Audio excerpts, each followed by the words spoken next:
नमस्कार सर्वांना, मी संकेत खडसे आपलं सकाळ यूट्यूब चॅनलवर स्वागत करते आणि आजच्या व्हिडिओची सुरुवात करते।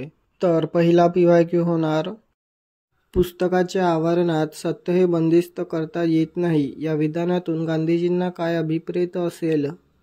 पर्याय आहेत: 1. सत्याचाच विजय होतो, 2. पुस्तकात सत्य नसते, 3. सत्याचे स्वरूप पुस्तकाच्या बाहेरचे दिसते, 4. कोणतेही सत्य एखाद्या पुस्तकापुरते मर्यादित नसते।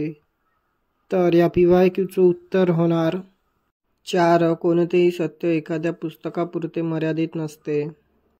पुढील PYQ, युक्तिवाद आणि प्रतिवाद सादर करण्यासाठी प्रेरक निबंधांमध्ये कोणता संस्थात्मक नमुना वापरला जातो?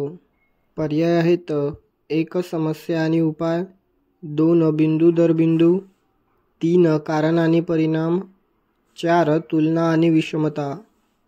तर या PYQचं उत्तर होणार 2. बिंदू दर बिंदू। पुढील PYQ, जातीव्यवस्थेला विरोध म्हणून मानव जातीसाठी एक धर्म, एक जात आणि एक परमेश्वर ही घोषणा कोणी केली? पर्याय आहेत: 1. महात्मा गांधी, 2. डॉक्टर बाबासाहेब आंबेडकर, 3. महात्मा फुले, 4. श्री नारायण गुरु। तर या PYQचं उत्तर होणार 4. श्री नारायण गुरु। पुढील PYQ, अस्पृश्यता निवारणाचे चिंतन करताना गांधीजींनी पुढीलपैकी कोणत्या गोष्टीला सर्वात कमी महत्त्वाचे मानले? पर्याय आहेत: 1. शास्त्रांची मान्यता, 2. मानवी प्रतिष्ठा, 3. विवेक, 4. मानव केंद्री विचार।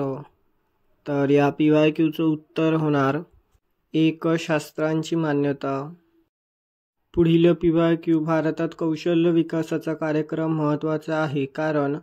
पर्याय आहेत: 1. भारत एक कृषीप्रधान देश आहे व येथे गरजपूर्तीचा अभाव आहे, 2. सेवा क्षेत्राकडून जवळजवळ 50% राष्ट्रीय उत्पन्न प्राप्त होते, 3. भारताची लोकसंख्या खूप मोठी आहे व बहुतांशी दारिद्र्य रेषेच्या खाली आहे, 4. तरुण लोकसंख्येस संधी उपलब्ध करून देणे आवश्यक आहे।